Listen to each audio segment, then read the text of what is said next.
Welcome sa Dries TV. Kung interesado ka sa ganitong news, huwag kalimutang isubscribe ang ating YouTube channel. Maraming salamat! So, ayun, welcome back again sa ating YouTube channel mga kakimpaw, and sa update natin ito, ang pag-uusapan natin ay tungkol sa mga importanteng kaganapan kina Kim and syempre kay Paolo Abilino.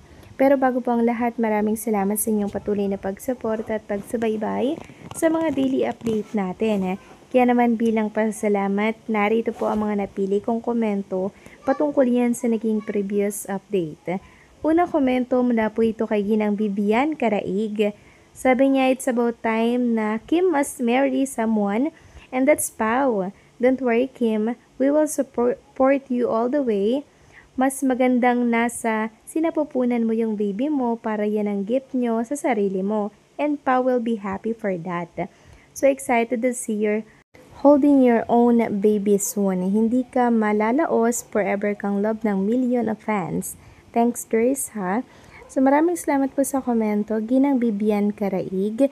Tama po kayo dyan, mas mainam pa din po yung si Kim Chu ang nagdala sa sinapupunan ng kanyang magiging baby. Pero siguro ginawa lang po yun ni Kim Chu, mga kakimpaw, bilang plan B po para kung hindi man po siya magkaanak na pwede niyang dalhin sa sinapupunan, pwede pa rin siyang magkaanak sa tulong po yun ng teknolohiya. And syempre ng science. So magkakaroon pa rin siya ng baby kahit na hindi na po siya pwedeng magkaanak dala-dala sa sinapupunan niya. At least nagpa-preserve na po siya ng egg cell at combine yon mga kakimpaw ng egg cell po ni Paolo Abilino. At least makikita pa din natin, di ba, yung combination ng egg cell ni Kim and Paolo Abilino. Ibig sabihin, makikita pa rin natin yung resulta po ng kanilang mga egg cell. Kim and Paolo Abilino, syempre yan mga kakimpaw. And wag po kayong mag-alala, Ginang Bibian Karaig, mukhang hindi naman po papaabot si Chinita Princess ng 40 para doon po magbuntis at magpakasal. Siyempre, nagpaplano na din po yan. Kung baga, isinicure na lamang po niya yung magiging anak po nila in the future. Para kahit malate po sila, at least may fresh egg cell pa rin si Kim Chu na naka-preserve na siyang agree po tayo doon. Dahil alam naman natin na medyo nagkakaedad na po si Chinita Princess. Pagtungtong niya po ng 35 to 38, medyo mahirap na nga pong magkaanak yan. Kung baga 50-50 or suntok sa buwan kung magkakaanak pa ba siya or hindi. Kaya mainam nga na nagpa-preserve po siya ng kanyang egg cell. So maraming salamat sa komento, Ginang Bibian Karaig. God bless po sa inyo and mag-iingat po kayo palagi. At ang pangalawang komento naman mula po kay Ginang Elisa Lim. Sabi niya, tama ka Dries, explanation mo, hindi yon ang talagang gusto niya. Plan B nga lang yon, pero sa gustong magbuntis, gusto din niya kaso hindi pa sila kasal. Ayaw nga niyang mabuntis na walang kasal. So, baka sa gusto na niyang huminto at magpakasal na siya at syempre kasali na yon ang plano niya. Magbuntis na at bahala na ang mga project niya. Basta pakasal na sila, in God's will na talaga yon. Hihinto na sila at magpakasal na soon yan.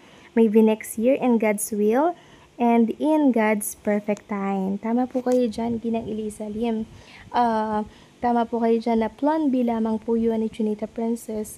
Kung sakaling hindi man siya magkaroon ng tsansa na magdalang tao po sa kanyang sinapupunan. No, at least, naunan niya na pong napreserve yung kanyang egg cell. And hopefully nga po, sa takdang panahon, ay magpakasal na po sila ni Paolo Abilino nang sa gano'n na hindi na po umabot pa, no, na magamit po nila yung pinapreserve na egg cell ni Chinita Princess. Sana hindi po nila magamit yon at sana sa sinapupunan mismo ni Kim Chu magmula yung kanyang anak. So maraming salamat sa komento, Ginang Elisa Lim. God bless po and mag-iingat po kayo palagi.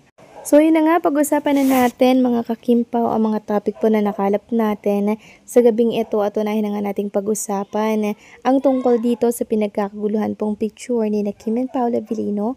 Kuha po dito sa Vancouver, Canada. So ito po ay naging post ni Ma'am Carlina de la Merced sa kanyang Instagram story. Paano ba naman kasi mga kakimpaw? Parang pang prenup po yung picture ni Kim and Paolo Abilino dito. Kasama po syempre si JP tapos yung sister-in-law ni Chinita Princess na si Gilda Rose. So ito ipapakita ko po sa inyo mga kakimpaw kung ano po ang meron sa picture na yun, bakit pinagkakaguluhan ito ngayon sa mundo ng social media. So, eto po si Kim and Paula Avellino. Kapwa nakangiti po sila dito, mga kakimpaw. Si Paula Avellino, makikita mo dito yung kasiyahan niya, ganun din po si Junita Princess.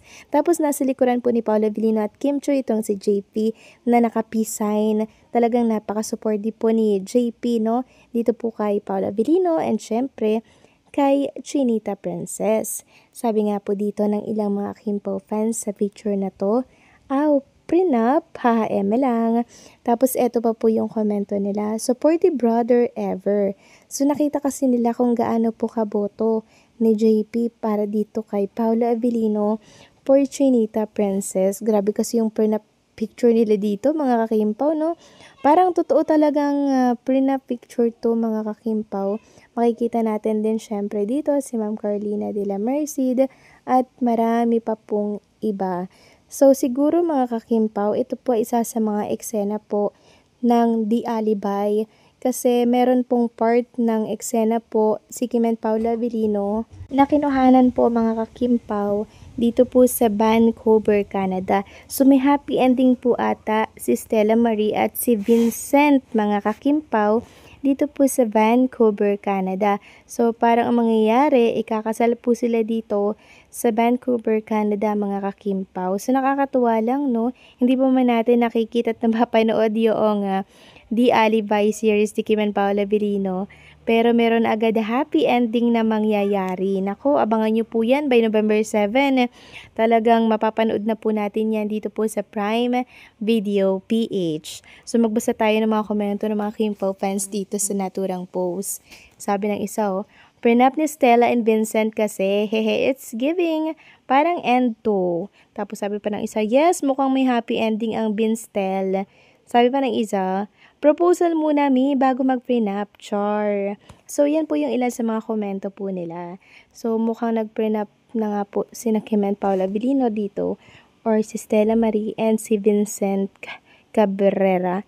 So, hopefully, someday, mga kakimpaw, ganito rin po yung maging setup ni Kim and Paula Avellino pag nangyari na po yung pinaka-asam-asama ng marami. Walang iba kundi po ang makasal, sina Kim and syempre, si Paula Avellino. Kasi kitang-kita natin dito sa picture ni Kim and Paula Avellino na kapwa masaya po sila and syempre nakita natin yung contentment sa kanilang dalawa. Very compatible talaga sila, mga kakimpaw, and sana tuubin po ng nasa itaas na mapagbigyan syempre ang pagmamahalang ito for Kim and Paula Avellino forever. So kayo ba, mga kakimpaw, gusto nyo din po bang mangyari ito? Please comment down below. So paano, hanggang dito na lamang po ang update natin. Maraming salamat sa patuloy na pagsuporta.